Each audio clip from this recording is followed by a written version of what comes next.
সদৌ অসম আদিবাসী ছাত্ৰ সন্থা কেন্দ্ৰীয় সমিতিৰ নৱম ত্ৰিবাৰ্ষিক অধিৱেশন শোণিতপুৰ জিলাৰ ঢেকিয়াজুলি শ্বহীদ নগৰীত 8 আৰু 9 আগষ্টত অনুষ্ঠিত হৈছিল। 8 তাৰিখে প্ৰতিনিধি সভায় সমগ্ৰ অসমৰ আচাৰ জিলা সমিতিৰ যি প্ৰতিনিধি সভা আছে, এই প্ৰতিনিধি সভাই মোক পুনৰবাৰ সাধাৰণ সম্পাদক হিচাপে 3 বছৰীয়া আগন্তুক কাৰ্যকাল চলাই নিবলৈ যি দায়িত্ব প্ৰদান কৰিলে, মই সমগ্ৰ আদিবাসী ৰাইজক তথা আচাৰ জিলা সমিতিসমূহক মই ধন্যবাদ জ্ঞাপন কৰিছোঁ। আৰু আমাৰ যি 9 তাৰিখে তাত এটা বিশাল ৰেলী হ'ল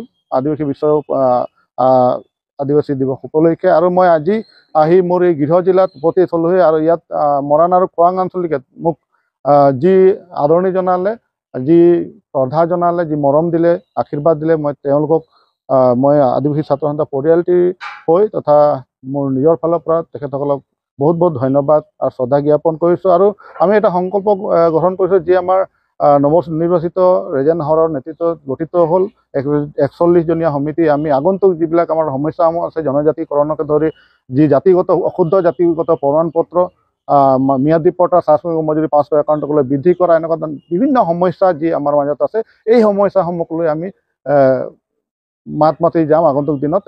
এই সমস্যাসমূহ সমাধান কৰাৰ দাবী উত্থাপন কৰিম চৰকাৰৰ ওচৰত। এয়া আমি সংকল্পবদ্ধ গ্ৰহণ কৰিলোঁ। আৰু আজিৰ পৰাই আমাৰ কাৰ্যসূচী চলি আছে বিভিন্ন জিলাই। আজি আমাৰ যি অশুদ্ধ কাষ্ট চাৰ্টিফিকেট, যিটো টি ট্ৰাইব, XT ট্ৰাইব বা লেবাৰ হিচাপে যি আমাৰ জাতিগত প্ৰমাণ পত্ৰ দি আছে, আজিৰ পৰা আমাৰ দা কাৰ্যসূচী চলি আছে।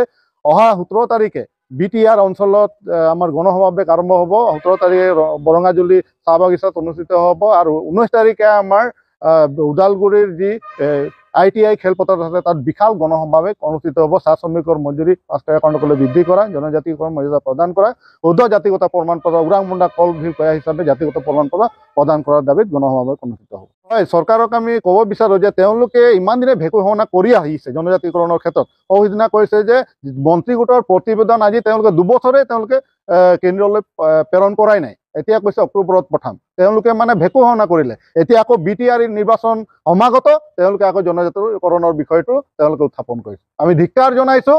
আৰু তেওঁলোকৰ যদি সঁচাকৈ আন্তৰিকতা আছে আদিবাসী জনগোষ্ঠীকে ধৰি 6 জনগোষ্ঠী জনজাতিকৰণ ক্ষেত্ৰত, শীঘ্ৰে তেওঁলোকে প্ৰতিবেদন কেন্দ্ৰলৈ পঠাওক আৰু শীঘ্ৰে তেওঁলোকে জনজাতি মৰ্যাদা আমাৰ আদিবাসীকে ধৰি 6 জনগোষ্ঠীক প্ৰদান কৰক। এয়া আমাৰ দাবী।